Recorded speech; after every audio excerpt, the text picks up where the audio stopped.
देखो जैसे ये क्वेश्चन हमें करना है, the digits from 0 to 9 are written on slips of papers, है ना, and placed in a box, है ना।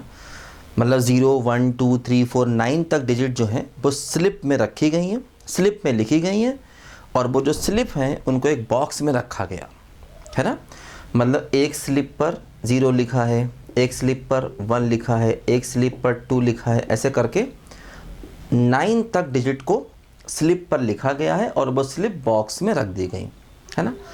4 slips are drawn and placed in order, find number of ways. मतलब कह रहे हैं इन ये बॉक्स में रखी है ना, ये सारी की सारी स्लिप्स जो हैं वो एक बॉक्स में रख दी गई है ना। हमारे पास एक बॉक्स है, बॉक्स में 0 से लेकर के 9 तक स्लिप पे लिख करके उसमें रख दिया है ना। मतलब बॉक्स में अब ये 10 अलग अलग स्लिप पड़ी हुई हैं, ठीक है, जिन पे 0 1 2 से लेके 9 तक नंबर लिखा हुआ है। देखो 4 स्लिप्स आर ड्रॉन, 4 स्लिप को निकाला, कैसे निकाला नहीं बताया, एंड प्लेस्ड इन ऑर्डर, है ना। अब देखो ध्यान दो, जैसे कि 4 स्लिप्स को निकाला, तो जब भी सवाल ऐसा आए और ना बताए तो समझ जाना एक ही साथ निकाला है। And placed in order, order में रखा, हालांकि मैंने बताया था अभी आपको कि अगर हम बॉक्स में से चीज़ों को निकालें और उन्हें ऑर्डर में रखें, मतलब उनके अरेंजमेंट बनाएं, प्लेस्ड इन ऑर्डर, ऑर्डर का मतलब उनके अरेंजमेंट बनाएं, है ना। अगर हम बॉक्स में से चीज़ों को निकालें और निकालने के बाद उनके अरेंजमेंट बनाएं, तो जब अरेंजमेंट बनाते हैं तो चाहे चीज़ें एक साथ निकाली गई हो, चाहे एक एक करके निकाली गई हो, बात बराबर होती है ना। जैसे बॉक्स में चीज़ें रखी, हमने चीज़ों को निकाला, अब वो चीज़ें चाहे तो एक साथ निकालें, चाहे 1 by 1 निकालें, और अगर हम उनके अरेंजमेंट बना रहे हैं तो बात बराबर है। तो जैसे मान लो ये 10 चीज़ें हैं, 10 में से हमने क्या किया, 4 को निकाला, 10c4, 4 को निकालने के तरीके। अब जब 4 चीज़ें निकाल ली तो उनको ऑर्डर में रखना है, तो इंटू 4 फैक्टोरियल, है ना, या सीधे सीधे हम 10p4 भी कर सकते हैं ना। 10 में से 4 चीज़ों का अरेंजमेंट, 10 में से 4 चीज़ें निकाली 10c4, जो 4 चीज़ें निकाली उनको अरेंज किया 4 फैक्टोरियल, है ना। अब वो 4 चीज़ें एक साथ निकाली या अलग अलग करके निकाली, मतलब 4 चीज़ें एक साथ निकाली या 1 by 1 निकाली, अगर हम अरेंजमेंट बना रहे हैं तो फ़र्क नहीं पड़ता, अरेंजमेंट का आंसर सेम आता है। 4 चीज़ें चाहे एक साथ निकालो, चाहे एक एक करके निकालो, 4 चीज़ें निकाल रहे हैं, उनके अरेंजमेंट बना रहे हैं, तो फ़र्क नहीं पड़ने वाला। तो यही आंसर होगा, ठीक है। तो इसलिए इसका आंसर हो गया 10c4 इंटू 4 फैक्टोरियल, या फिर सीधे सीधे हम 10p4 भी कर सकते हैं, एक ही बात है। देखो ध्यान दो, एक और क्वेश्चन करते हैं। देखो, if all letters of the word, again एक वर्ड है, इसके लेटर्स को arrange in all possible ways in dictionary, dictionary में अरेंज किया गया, what is the 50th word. वही डिक्शनरी वाला क्वेश्चन है, लेकिन रैंक नहीं पूछा, इसने पूछा अगर हम अगेन शब्द से सारे वर्ड्स बनाएं और सारे वर्ड्स को डिक्शनरी में रखें तो 50वें नंबर पर क्या होगा ये बताना है। मतलब किसी वर्ड की रैंक नहीं पूछी है, क्वेश्चन थोड़ा अलग टाइप से है ना। तो अगेन से हमें सारे वर्ड्स बनाने हैं और डिक्शनरी में रखने हैं, तो डिक्शनरी में 50वें नंबर पे क्या आएगा। देखो ध्यान दो, सबसे पहले देखो क्या है, इसमें 2 ए हैं, आई है, सॉरी ए, फिर जी आएगा,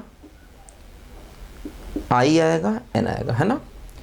ए B C D E F G H I J K L M N, है ना। देखो सबसे पहले क्या होगा, वो वर्ड्स आएंगे जिनकी स्टार्टिंग ए से हो रही है। तो अगर स्टार्टिंग ए से है तो बचेंगे 4 प्लेस और बचेंगे 4 अल्फ़ाबेट। कौन कौन से, देखो ए जी आई एन, इन चारों को इन 4 जगहों पर अरेंज करना है तो बन जाएगा 4 फैक्टोरियल।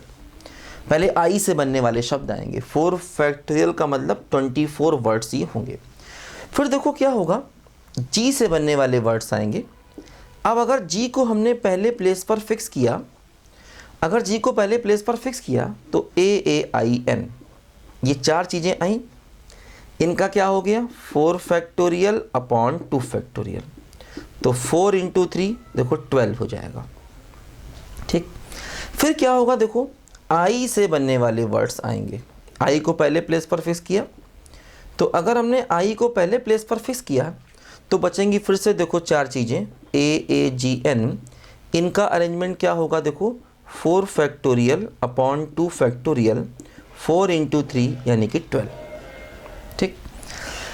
फिर क्या होगा देखो, है ना, 24 12, देखो ये 48 वर्ड्स बन गए, 48, यहाँ तक 48 बन गए ना, 24 12 12, 48 वर्ड्स बन गए। अब थोड़ा सावधान हो जाओ, तो क्या हुआ, अब एन से बनने वाले शब्द आएंगे।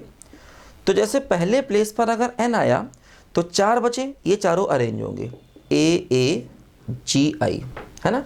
अगर हमने पहले प्लेस पर एन रख दिया तो AAGI, ये चारों अरेंज हुए। तो ये देखो यहाँ तक 48 बन गए, ये 49वां वर्ड होगा, 49 वर्ड देखो ये होगा। अब इसके बाद जो अगला वर्ड आएगा देखो क्या होगा, NAA और I और G, ये देखो अगला वर्ड होगा जो कि 50वां शब्द होगा, है ना। तो 50th वर्ड हमारा ये आंसर आ गया क्वेश्चन का।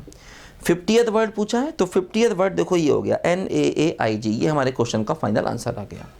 क्योंकि देखो ये 24 वर्ड्स बने, ये 12, ये 12, है ना, 24 + 12 + 12, देखो ये हो गए 48। 49वां शब्द ये बना और 50वां शब्द देखो ये बना जो हमसे पूछा गया था।